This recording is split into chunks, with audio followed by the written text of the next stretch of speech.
This did not start as a war. It started with a man who failed an exam. Not once, but again and again, until something inside him broke. And from that breaking point, he built a belief so strong that millions followed him. Within a few years, that belief turned into an army. That army turned into a state, and that state nearly replaced an empire that had ruled for over 200 years. What happened next was not a quick rise or a simple fall, but a long and devastating chain of events that changed China forever. In the middle of the 19th century, long before the full scale of the conflict was understood, the conditions for one of the largest uprisings in human history were already forming quietly across southern China. There was no single moment where everything suddenly changed. Instead, it developed slowly, shaped by years of pressure, small failures, and growing uncertainty in the lives of ordinary people who were trying to survive within a system that no longer worked the way it once had. At that time, the Qing dynasty ruled over China, maintaining authority across a vast territory that held hundreds of millions of people. For generations, this system had provided a sense of order. It connected villages, towns, and cities through administration, tradition, and a shared structure of governance. But by the early 1800s, that structure was under increasing strain, not because it had suddenly collapsed, but because the pressures placed on it had grown beyond what it was designed to handle. One of the most important of these pressures was population growth. Over time, the number of people living within the empire had expanded dramatically. In earlier generations, this growth had been manageable, but by the 19th century, it began to create serious problems. Land, which was the foundation of survival for most people, did not increase along with the population. Instead, it was divided repeatedly among families, becoming smaller and less productive with each generation. For farmers, this meant that even in good years, survival required constant effort. In bad years, it became much harder. A single failed harvest could push a family into debt. Repeated failures could lead to something worse, where survival itself became uncertain. These were not isolated events. In many regions, floods, droughts, and environmental changes disrupted agriculture on a regular basis. When floods came, they could destroy entire crops, leaving communities without food or income. When droughts followed, the land itself became difficult to use. Recovery was slow, and for many, there was no safety net. The effects spread beyond individual families, influencing entire regions and creating a quiet but constant instability. At the same time, the economic structure of the empire was also changing. Trade with foreign powers had increased, bringing new goods into China and connecting it more closely to global markets. But this change did not benefit everyone equally. While some areas saw growth, others experienced disruption, especially where traditional systems were affected by new economic patterns. The Opium Wars had already shown that the Qing government was not as strong as it had once appeared. These conflicts forced China to accept agreements that weakened its control over trade and opened parts of the country to foreign influence. For many people, this created a sense that the government could no longer fully protect the nation or maintain stability. This growing sense of uncertainty did not lead immediately to rebellion. Instead, it created an environment where people began to question the systems around them. Some looked for practical ways to adapt, while others became more open to new ideas about how society could be organized. It was within this environment that Hong Xiuquan's story began to take shape. He was born into a modest family and followed a path that many others hoped would lead to a better future. Education offered one of the few ways to move upward in society, and the imperial examination system was the main route into government service. These examinations were not simple tests. They required years of preparation, deep knowledge of classical texts, and the ability to perform under intense pressure. Only a small number of candidates would pass, and even fewer would achieve positions of real influence. For those who succeeded, the rewards were significant. For those who failed, the disappointment could be lasting. Hong attempted these examinations multiple times and did not pass. Each failure added to a growing sense of frustration, not only with his personal situation, but with the system itself. After one of these attempts, he became seriously ill, and during this period he experienced a series of visions that he would later interpret as meaningful. These visions did not exist in isolation. At some point earlier in his life, Hong had come into contact with Christian missionary writings.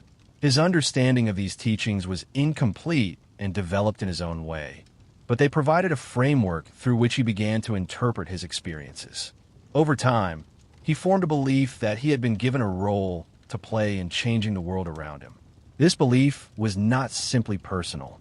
It was connected to a larger vision of society, one in which the existing order would be replaced by something different, something that he believed would be more just and more equal. When he began to share these ideas, they did not immediately spread across large areas. Instead, they moved slowly through small groups, often in rural regions where people were already facing economic and social pressure. In these places, his message found an audience. It offered both an explanation for their hardships and a vision of change. As more people joined, the movement began to take on a clearer structure. Leaders emerged, responsibilities were defined, and a sense of shared purpose developed. What had started as individual belief was becoming a collective movement.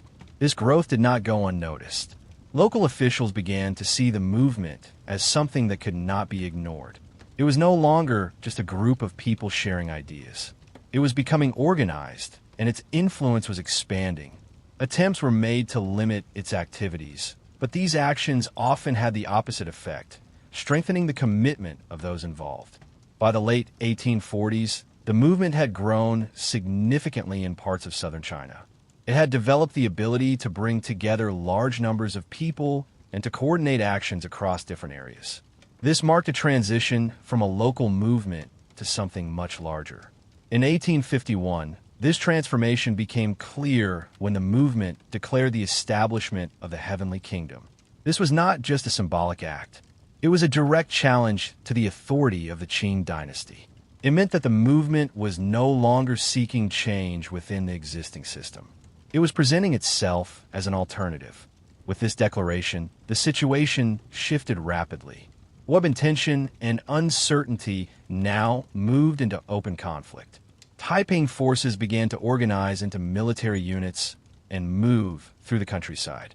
Their numbers increased as they advanced, drawing in people from different regions. In many cases, the speed of this growth caught local authorities off guard. Resistance was not always organized, and this allowed the movement to gain control of towns and territories more quickly than expected. As they moved forward, they did not simply pass through areas. They established control and began to implement their ideas. These changes were significant. They included attempts to redistribute land, restructure social relationships, and enforce new rules based on their beliefs. For some, these changes represented hope. For others, they created uncertainty and disruption. The Qing government began to respond more directly, but the scale of the movement made it difficult to contain in its early stages. Armies had to be organized, strategies developed, and coordination established across large distances. By the early 1850s, the situation had changed completely. What had begun as a small movement built on belief and dissatisfaction had become a major conflict involving large armies and vast regions. Control over territory was shifting, and the balance of power in parts of China was beginning to change. The Taiping Rebellion was no longer forming. It had begun in full, and it would continue to expand, drawing in more people, more regions, and more consequences with each passing year. As the Taiping movement moved beyond its early declaration and into the mid-1850s, it began to transform from a fast-growing uprising into something much more structured and complex. What had once been driven mainly by belief and momentum now required organization, planning, and the ability to govern large areas of land and people. This transition was not simple, and it shaped everything that followed. After declaring the heavenly kingdom in 1851, Taiping forces continued to expand outward from their early strongholds in southern China. Their armies grew quickly, drawing in people from different regions who were affected by economic hardship, social pressure, or dissatisfaction with the existing system. In many cases, The movement offered a sense of purpose and direction that had been missing in their lives. The expansion was not random. Taiping leaders made deliberate decisions about where to move next, focusing on areas that would strengthen their position and give them access to important routes. One of the most significant of these routes was the Yangtze River, which served as a major artery connecting different parts of the country. Control over this river meant access to trade, transportation, and communication. As Taiping forces moved along the Yangtze, they gained control of towns and cities that allowed them to establish a stronger presence in central China. In some areas, local resistance was limited, either because defenses were weak or because the sudden arrival of a large force created confusion. In other areas, there were attempts to resist, but coordination among Qing forces was still developing, which limited their effectiveness. The growth of the Taiping movement during this period was not only military, it was also administrative. Wherever they established control, they began to organize systems of governance.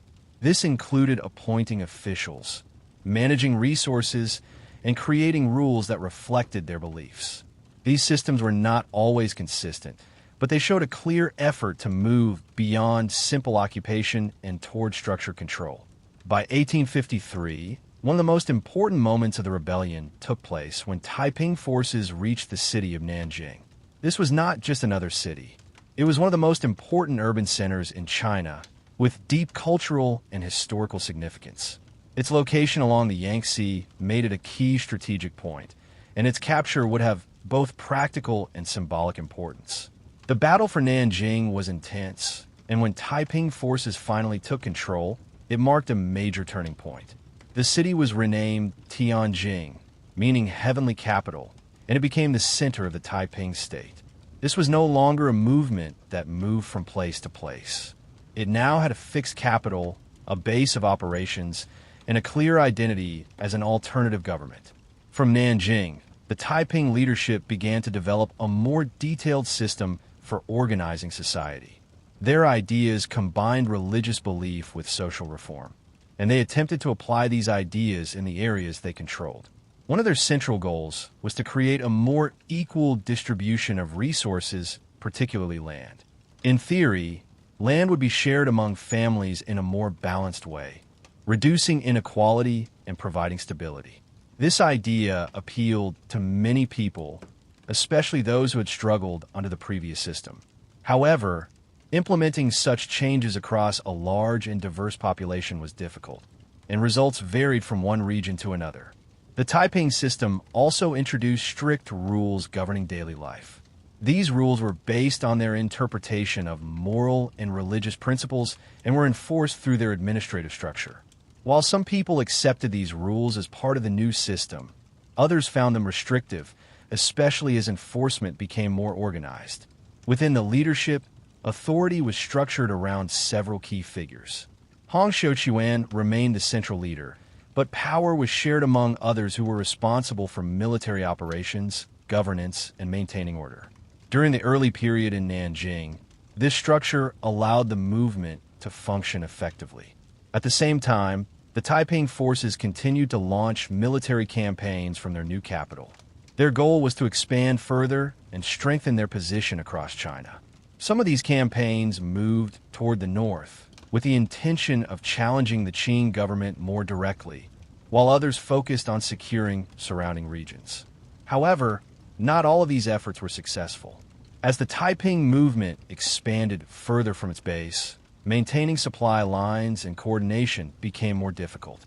Distance created challenges, and the further armies moved, the harder it became to support them effectively. The Qing dynasty, recognizing the growing threat, began to reorganize its response during this period. Instead of relying only on traditional forces, it encouraged the formation of regional armies led by local officials. These armies were often better adapted to local conditions and could respond more quickly to Taiping movements. This shift marked an important change in the overall conflict. The Qing response was becoming more structured and more effective, even if it was still developing. Over time, this would begin to influence the balance of power. Meanwhile, life within Taiping-controlled areas continued to evolve. For some, The new system brought a sense of order and purpose. For others, the ongoing conflict and strict rules created uncertainty. The experience depended on many factors, including location, role within the system, and personal circumstances. As the mid-1850s progressed, the Taiping movement reached what could be considered the height of its power. It controlled a significant portion of central China, held a major capital, and maintained large armies capable of sustained operations. From the outside, it appeared to be a strong and established force. However, beneath this appearance, challenges were beginning to develop. Managing a large territory required stability, resources, and coordination. The demands of governance, combined with ongoing military pressure, began to create strain within the system. The movement had grown quickly, but sustaining that growth was a different challenge. Expansion slowed, and attention shifted toward maintaining control and responding to increasing resistance. The conditions that had allowed rapid success were changing, and the next phase of the rebellion would require a different kind of strength. The capture of Nanjing had transformed the Taiping movement into a powerful state, but it had also marked the beginning of a more complex period. The focus was no longer only on gaining ground, but on holding it, organizing it, and defending it against a response that was becoming more coordinated with each passing year. As the Taiping state moved beyond its period of rapid expansion, the conflict entered a slower and more demanding phase that tested the strength of everything the movement had built. The early years had been driven by momentum and belief, with armies moving quickly and gaining control over large areas. Now the situation was different. The movement was no longer defined by how fast it could grow, but by whether it could hold together under pressure. At the center of this struggle was the city of Nanjing, which served as the capital of the Taiping state. It was not only the political and military center, but also the symbol of the entire movement. From this city, orders were given, resources were managed, and the identity of the Taiping state was maintained. As long as Nanjing remained under their control, the movement could continue to function as a unified power. However, controlling a large territory required strong and stable leadership, and this is where serious problems began to develop. During the early years, power had been shared among several key leaders who worked together to guide the movement. This arrangement allowed for quick decisions and flexible responses. But as the movement grew and became more complex, differences in authority and influence became harder to manage. Over time, these differences turned into conflict. Leaders who had once cooperated began to compete for control, and trust within the leadership weakened. This tension reached a breaking point in 1856, when a violent internal struggle took place in Nanjing. This event led to the removal of several important leaders and caused lasting damage to the unity of the movement. The effects of this internal crisis were significant. The leadership structure became less stable, coordination between different regions became more difficult, and the overall direction of the movement became less clear. Even though the Taiping state continued to exist, it no longer had the same strength that had driven its earlier success. At the same time, the Qing dynasty had been improving its response. In the early stages of the rebellion, it had struggled to react to the speed of the Taiping advance. But over time, it adapted by relying on regional armies led by local officials. These forces were often more effective because they understood the areas they were defending and could respond more quickly to changing conditions. One of the most important figures in this effort was Zheng Guofan, who organized a regional army that played a major role in the later stages of the conflict. His approach focused on discipline, preparation, and steady progress rather than rapid movement. This allowed Qing forces to gradually regain control over areas that had been lost. Instead of seeking a single decisive battle, Qing forces applied constant pressure across multiple directions. They worked to isolate Taiping-controlled areas, disrupt supply routes, and weaken their ability to operate effectively. This strategy took time, but it slowly began to change the balance of power. For the Taiping state, these developments created serious challenges. Maintaining control over a large population required stable systems for food, communication, and administration. As Qing forces increased their pressure, these systems became harder to maintain. Supply lines were disrupted, resources became more limited, and coordination across long distances became less reliable. The civilian population felt the effects of this strain directly. In many areas, agriculture was disrupted by the movement of armies and the damage caused by ongoing conflict. Fields were left unattended, harvests were reduced, and food became more difficult to manage. These conditions made it harder to support both the population and the military forces. At the same time, the strict rules enforced by the Taiping system continued to shape daily life. These rules were intended to create order, but they also required strong enforcement. As conditions became more difficult, maintaining this level of control became a challenge in itself. Morale within the movement also began to change. During the early years, success and expansion had created confidence and belief in the future. Now, as progress slowed and challenges increased, that confidence became harder to sustain. People continued to believe in the movement, but the realities of war and governance placed increasing strain on that belief. Foreign involvement added another layer to the conflict. Western powers, who had initially remained distant, began to take a more active interest in protecting their trade and influence. In some cases, they supported forces aligned with the Qing dynasty, providing assistance that strengthened their position in key areas. As the late 1850s moved into the early 1860s, the conflict became a test of endurance. The Taiping state was no longer expanding. Instead, it was trying to maintain control over what it still held while facing increasing pressure from all sides. Nanjing remained the key to survival. It was the center of the movement and the symbol of its existence. Qing forces understood this and began to focus their efforts on isolating the city. Their strategy was not based on speed, but on steady pressure. They aimed to surround Taiping territory, cut off supplies, and limit movement until the position of the city became unsustainable. Inside the Taiping state, the effects of this isolation became more visible over time.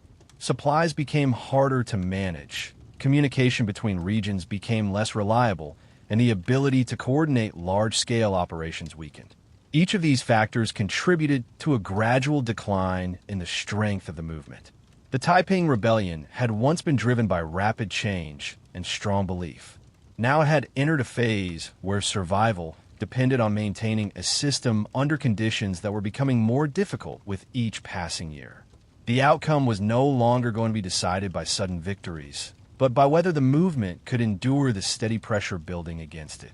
As the early 1860s continued, the war moved into its final and most demanding phase. The Taiping state, which had once grown with speed and confidence, was now under steady and increasing pressure. The Qing side had spent years rebuilding its strength, and now it was moving forward with a clear and patient plan. Instead of seeking quick victories, it focused on control, isolation, and slow progress.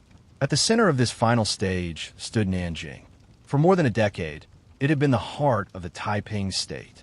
It was the place where leaders ruled, where plans were made, and where the vision of a new order was kept alive. The city was not just a base. It was the symbol of everything the movement had become. As long as Nanjing stood, the Taiping state still existed. But by this time, the situation around the city had changed completely. Qing forces had taken control of large areas around Nanjing. Step by step, they moved closer, securing roads, towns, and supply routes. They did not rush forward. They moved with care, making sure that each position was held before moving to the next. This approach had a clear goal. It was not only to defeat the Taiping forces in battle, but to cut them off from the outside world. As the Qing armies tightened their hold on the land around Nanjing, the flow of food, supplies, and support into the city began to slow. Over time, it became harder and harder for the people inside to maintain normal life.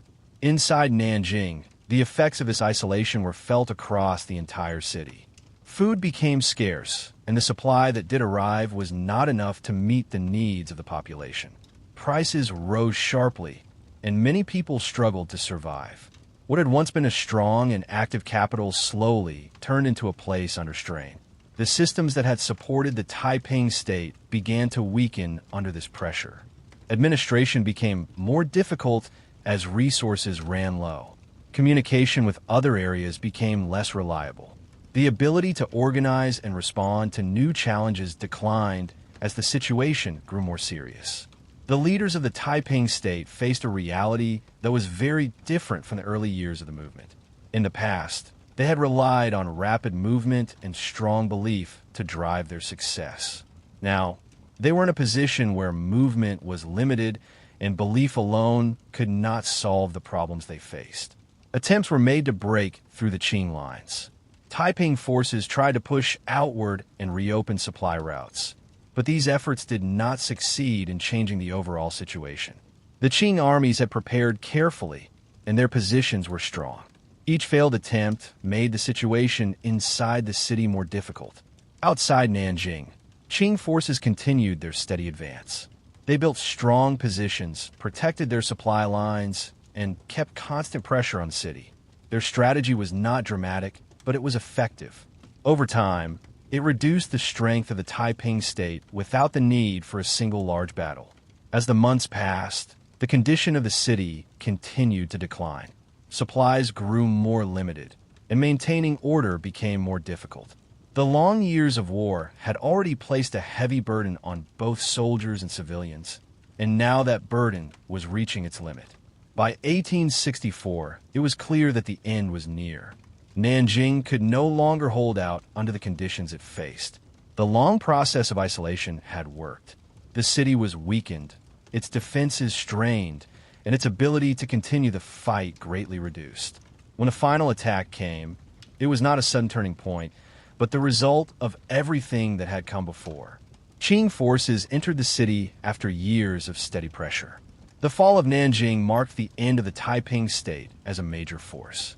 The city that had once stood for a new vision was now lost. With its fall, the structure of the Taiping movement collapsed. Without a capital, without strong leadership, and without the ability to organize on a large scale, the movement could no longer continue in the way it once had. Even after this, some groups continued to resist in other areas, but these efforts were limited and could not change the overall outcome. The main phase of the rebellion was over. The impact of the war, however, did not end with the fall of Nanjing. Large areas of the country had been affected by years of conflict. Towns and villages had been damaged, farmland had been disrupted, and many people had lived through long periods of hardship. Recovery would take time. Rebuilding systems, restoring agriculture, and bringing stability back to affected areas required effort over many years. The effects of the war remained part of the lives of those who had experienced it. The Qing dynasty remained in power, but it was not unchanged. The war had shown that regional armies and local leaders could play a major role in defending the state. This shift influenced how power was organized in the years that followed. The Taiping Rebellion stands as one of the largest conflicts in history. It began with belief and dissatisfaction, grew into a powerful movement, and then slowly declined under pressure from both internal problems and external forces. Its story is not defined by a single moment, but by a long process. It shows how a movement can rise from difficult conditions, reach great strength, and then face the challenge of maintaining that strength over time. In the end, the fall of Nanjing marked not just the end of the city's role in the conflict, but the end of an entire chapter in the history of China. The effects of that chapter would continue to shape the country in the years that followed.